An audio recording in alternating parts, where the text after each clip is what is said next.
నమస్తే దయాకర్ గారు. ఒక 2-3 పాయింట్స్ అండి. ఫస్ట్ క్వశ్చన్ వచ్చేసి, ప్రైవేట్ స్కూల్స్ లో ఫీజుల నియంత్రణ పైన ప్రభుత్వం తీసుకునే చర్యలు ఏంటి?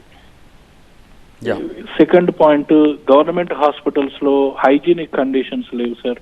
ఎందుకంటే for example Osmania, Gandhi, Niloufer, Warangal MGM హైజీనిక్స్ conditions ఏమి బాగా లేవు. బాత్రూమ్స్ లో ఉస్మానియా హాస్పిటల్ బాత్రూమ్స్ కి తలుపులు లేవు. తర్వాత హాస్పిటల్ బెడ్స్ కూడా అసలు ఈ మధ్య అయితే మార్పించలేదు, ఒక 10 ఏళ్ల నుంచి అనుకుంటాను. So government hospitals budget for making these upgrades, hygienic conditions కానీ, బెడ్స్ కానీ, మెడికల్ ఫెసిలిటీస్ కి అసలు ఎంత బడ్జెట్ ఉంది, అది ఎప్పట్లోగా చేస్తారు? ఇంకో క్వశ్చన్ ఏంటంటే, ఆంధ్రప్రదేశ్ లో civil supplies minister Nadendla Manohar గారు ఈ రేషన్ మాఫియా కానీ లేకపోతే క్వాలిటీ ఆఫ్ డిస్ట్రిబ్యూషన్ పైన ఆయన ప్రతి గోడౌన్ తిరుగుతూ చాలా బాగా చర్యలు తీసుకుంటున్నారు. అలాగే మన తెలంగాణలో క్వాలిటీ ఆఫ్ డిస్ట్రిబ్యూషన్ ఎలా ఉంది, తర్వాత కందిపప్పు, ఆయిల్, ఇలా పూర్ పబ్లిక్ కి మీకు రేషన్ ఇస్తుంటారు కదా గవర్నమెంట్. సో వాటిపైన ఓవరాల్ గా సివిల్ సప్లైస్ క్వాలిటీ ఎలా ఉంది ఏంటి, కాంగ్రెస్ గవర్నమెంట్ లో దానిపైన ఏమైనా చర్యలు తీసుకుంటున్నారా, లేకపోతే ఎక్కడైనా అవినీతి ఉందా? ఎందుకంటే రేవంత్ గారు బాగా డెడికేటెడ్ గా ఉన్నారు, కానీ కొంతమంది మినిస్టర్స్ అయితే అంత ఎక్కువగా, అంటే ఫీల్డ్ యాక్టివిటీస్ ఎక్కువగా లేవు అన్నట్టుగా తెలుస్తుంది. సో దాని గురించి ఏమంటారు? ఫస్ట్ 2 విషయాలు, నిరుద్యోగుల, విద్యార్థుల తర్వాత ఫస్ట్ మీరు చెప్పిన విద్య, తర్వాత వైద్యం. ఒక ప్రణాళికబద్ధంగా 2 సంవత్సరాల్లో తెలంగాణలో వచ్చే మార్పులు గమనించండి.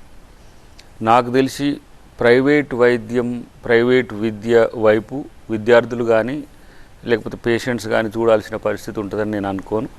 ఇది ఏండ్ల తరబడి డిస్ట్రక్ట్ అయిన public health, public education restore చేయడానికి ముఖ్యమంత్రి గారు నిన్ననే రివ్యూ చేసినట్టుంది. రెండు శాఖలు, ఒకటి దామోదర రాజనరసింహ గారి నేతృత్వంలో ఉంది, ఇంకొకటి వారి నేతృత్వంలోనే ఉంది. కాబట్టి అవి 2 కూడా ఇప్పుడు ఈరోజు నిన్న జరిగిన చర్చల్లో ఎవరైతే పుట్టబోయే బిడ్డకు ఏ లోపాలతో ఉండే ఒక టెక్నాలజీని తెలంగాణలో ఇన్వెంట్ చేయబోతుంది, ఫస్ట్ ఎవర్ ఇన్ ఇండియా నాకు తెలిసి.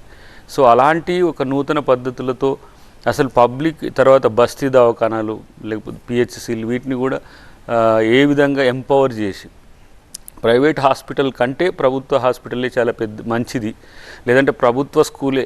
ఇప్పుడు సపోజ్ మనం అనుకుంటే ఎగ్జాంపుల్కు నియోజకవర్గానికి ఒకటి ఇంటర్నేషనల్ స్కూల్ ఇప్పుడు ప్రయోగాత్మకంగా మనం ఈ ఆర్థిక సంవత్సరం నుంచి మొదలు పెడుతున్నాం. నెక్స్ట్ వాటిని పెంచే ప్రయత్నం, మండలాల లెవెల్ కూడా తీసుకుపోయే ప్రయత్నం చేస్తాం. తర్వాత పబ్లిక్ స్కూల్స్ ఏవైతే ఉన్నాయో వాటికి సంబంధించి నిధుల కేటాయింపులు 20,000 కోట్లు, 22,000 కోట్లు, 30,000 కోట్ల వరకు కూడా పెడతారు. దాంట్లో ఖర్చు చేసేది అది నికరంగా ఉండే పరిస్థితిని పెంచి ఏ విధంగా చేయొచ్చు అనేది నాకు తెలిసి, నేను 1.5 year 2 years బ్యాక్ నుంచి ఆల్మోస్ట్ ఆల్ రేవంత్ రెడ్డి గారి నోట ఈ మాట వింటున్నది. స్లోగా మనం ప్రజల్లోకి తీసుకుపోవాలి. ఎందుకంటే దీనికి విద్యా వైద్యానికి ఎస్సీ లేదు, ఎస్టీ లేదు, బీసీ లేదు, ఓసీ లేదు, మైనారిటీ లేదు, మహిళ లేదు, అందరికి కావాల్సిందే. దాదాపు 30% ఆఫ్ ది ఏమంటారు కుటుంబం యొక్క ఆదాయము పూర్తిగా వీటికే ఖర్చు అవుతున్నది. కాబట్టి ప్రభుత్వం బాధ్యతగా అది అందించే ప్రయత్నం చేస్తుంది. భవిష్యత్తులో తెలంగాణ ప్రభుత్వమే అన్ని రాష్ట్రాల కంటే ముందుంటుందని నేను అనుకుంటున్నాను.